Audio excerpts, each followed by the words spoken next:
By channel. இப்போ நம்ம யாரை பற்றி பேச போனால், நிறைய பேர்த்துக்கிட்ட பணத்தை வாங்கிட்டு போனை சுவிட்ச் ஆஃப் பண்ணி வச்சுருக்குதா அந்த ஏமாற்றுக்கார இளவரசனுமே அந்த அழுக்கச்சி பொய்காரி திருட்டு மயில் என்கிற காயத்ரியும்.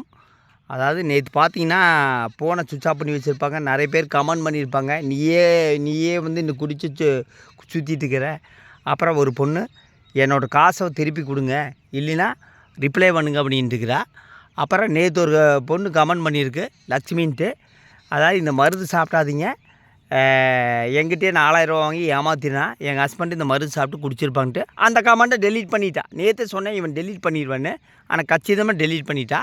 அந்த ஸ்க்ரீன்ஷாட்டை மறக்காமல் பார்க்கவும். பார்த்துட்டு நான் திருப்பி லைனுக்கு வரேன்.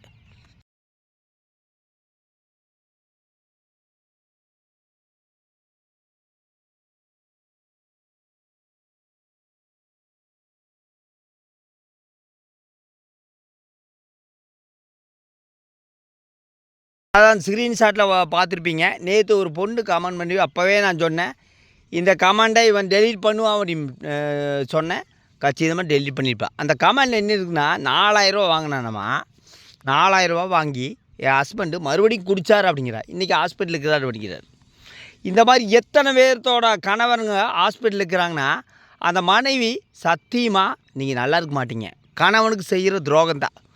அந்த துரோகத்தை தூண்டுகோலாக இருக்கிறத இந்த ஏமாற்றுக்காரனுமே அந்த அழுக்கட்சியும் ஒரு பெண் தானே பல பேர்த்தோட குடும்பத்தை கெடுக்கிறாங்க. என்ன காரணம்னா, உண்மை சொல்லிட்டு கொடுக்கணும். அது விட்டு போட்டு பல பேர்த்தை காப்பாற்றியாச்சு, மக்களை காப்பாற்றியாச்சுன்ட்டு இவன் ஒன்றானவ ஸ்கேம் திருட. இவன் ஒரு 5 டீமாக வச்சுருக்கிறா.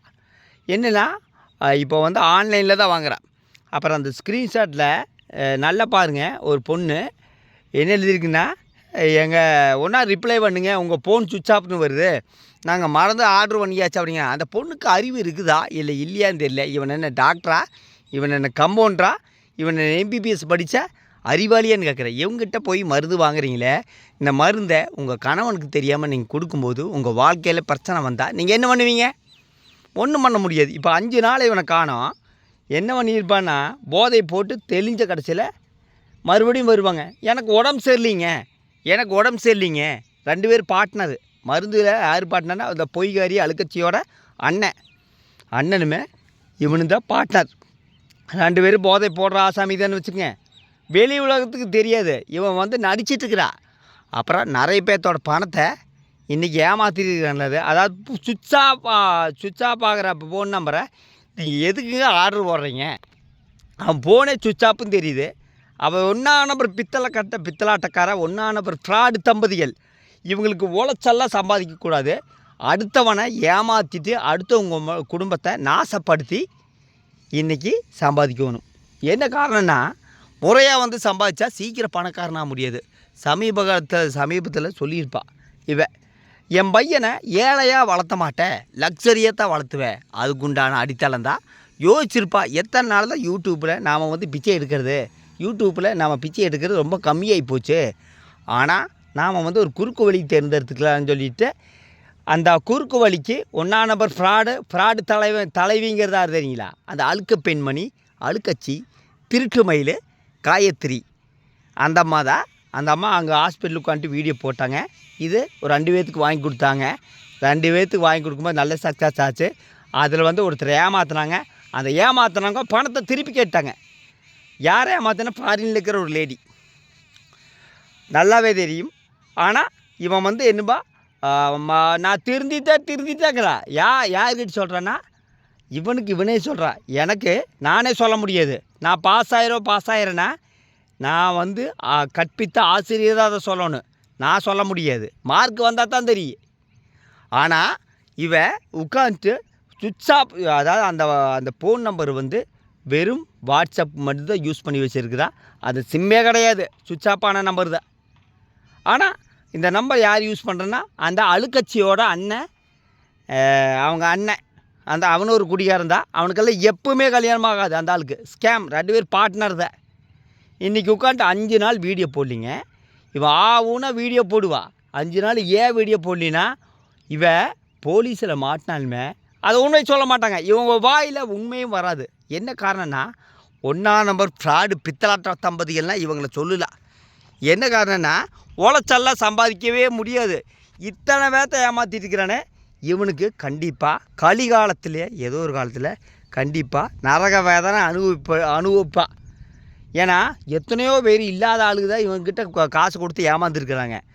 ஆனால் அவங்க அந்த மனைவிமார்கள் ஒன்றா நம்பர் துரோகம் பண்ணுறாங்க. என்னென்னா கணவனுக்கு தெரியாமல் பாலில் கலந்து கொடுக்கறது, தேனில் கலந்து கொடுக்கறது, சாப்பாடில் கலந்து கொடுக்கறது, அது கலந்து கொடுத்துட்டு நேராக குடிக்க மாட்டான்ட்டு நினச்சிட்டு இருக்கிறாங்க. நேராக குடிக்கும்போது வாந்தி வரும். வாந்தி வரும்போது கையோ காலோ வந்து ப்ராப்ளம் ஆகி அப்புறம் குடலில் பிரச்சனையாகும். இதுக்கு மூல காரணம் யாருன்னா இந்த ஏமாற்றுக்கார இளவரசனுமே அந்த அழுக்கச்சியுமே.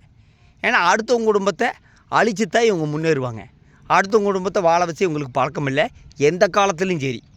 ஆனால் இப்போது நேற்று முந்தா நேற்று இவன் சேனல்லே எதிர்க்கமான நிறைய இருக்குதுங்க. நீ ஃபஸ்ட்டு திருந்து அப்படிங்கிறாங்க. நீ ஃபஸ்ட்டு திருந்திட்டியாடா அப்படிங்கிறாங்க. இவன் எந்த காலத்தில் திருந்த மாட்டாங்க. இந்த மருந்து சாப்பிட்டும் குடித்தவன் தான். இது டாக்டரே சொல்லியிருக்கிறாரு. ஆனால் இப்போ இவன் நாட்டு மருந்து கடையில் வாங்கி மக்களை ஏமாற்றி திட்டம் போட்டுக்கிறான். சுகாதாரத்துறை என்ன பண்ணிட்டுருக்குன்னு தெரியல. யார் சுகாதாரத்துறை கம்ப்ளைண்ட் பண்ணாலும் இவன் ஜெயிலுக்கு போகிறது உறுதி. என்ன காரணம்னா இந்த அழுக்கச்சிக்குமே இந்த ஏமாற்றுக்கார போதக்காரனுக்குமே என்னென்னா முடிஞ்ச அளவுக்கு மக்களை ஏமாற்றிடலாம். ஏமாற்றிட்டு வர்ற பணத்தில் நம்ம ஒரு வீடு வாங்கிடலாம். நாம் அந்த யூடியூப்பை நம்பி எந்த காலத்துலேயுமே வீடு வாங்க முடியாது. யூடியூப்பில் நம்மளுக்கு வருமானம் கம்மியாகி போச்சு. நம்ம ஆடம்பரமான கருதிங்கணும். நீயே ஒரு 1 நம்பர் கருதி உனக்கு தீனி போடணுன்னா கண்டிப்பாக நேர்மையாக சம்பாதிக்க முடியாது. அதுதான் உண்மை. இவங்கக்கிட்ட இன்னும் சொல்கிற மருந்து வாங்குறதுக்கு யோசிங்க. தயவு செய்து இவங்ககிட்ட மருந்து வாங்காதீங்க. மருந்து வாங்கி உயிர் பலி ஏற்படுச்சுன்னா இவனெல்லாம் நீங்கள் ஒன்றுமே பண்ண முடியாது. யார் கேட்டால் நீங்கள் மருந்து வாங்கினீங்க அப்படின்பா. அதனால் உங்கள் உயிர் பலி தடுக்கணுன்னா உங்கள் பணத்தை மிச்சம் பண்ணோன்னா இவனை மாதிரி ஃப்ராடுகளை பிறந்தல்லுங்க. இவனை பற்றி நான் ஒவ்வொரு நாள் வீடியோ போட்டுக்கிறேன். அதையும் மாரி நீங்கள் மருந்து வாங்கினீங்கன்னா உங்களை ஒன்றும் பண்ண முடியாது. இவன் குடியிலேருந்தெல்லாம் காப்பாற்றுறக்கு மருந்து விற்கலிங்க. இவன் வந்து சொத்தை குவிக்கிறதுக்குமே ஆடம்பரமான வாழ்க்கை வாழ்றதுக்குமே இவன் வந்து நகை புது காரு வாங்குறதுக்கு தான் இவன் வந்து ஏமாற்றிட்டு இருக்கிறான். 5 நாள் இவன் வீடியோ போடல. 5 நாள் எங்கே போனது தெரியல. ஒன்றா போதையை போட்டிருப்பா, இல்லைன்னா இவன் மேலே யாராவது கம்ப்ளைண்ட் பண்ணியிருப்பா. வந்து பேட்டி கொடுப்பான் பாருங்க. ஹாய் ஃப்ரெண்ட்ஸ், எனக்கு உடம்பு சரியில்லைங்க, எனக்கு டைம் இல்லைங்க வீடியோ போடுறதுக்கு, நான் கொரியர் விளாண்டுறதுக்கு டைம் இல்லைங்க அப்படின்ட்டு கதையடிப்போம். வாயை திறந்தால் பொய் பித்தலாட்டம். அந்த பொய்காரியுமே இந்த ஏமாற்றுக்காரனும் வந்து பல மக்களை ஏமாற்ற திட்டம் போட்டுருக்குறாங்க. அந்த திட்டத்தை தவிடு பொடியாக்குங்க. என் வீடியோவில் தான் சொல்ல முடியும். தயவு செய்து இவனிடம் மருந்து வாங்காதீர்கள்.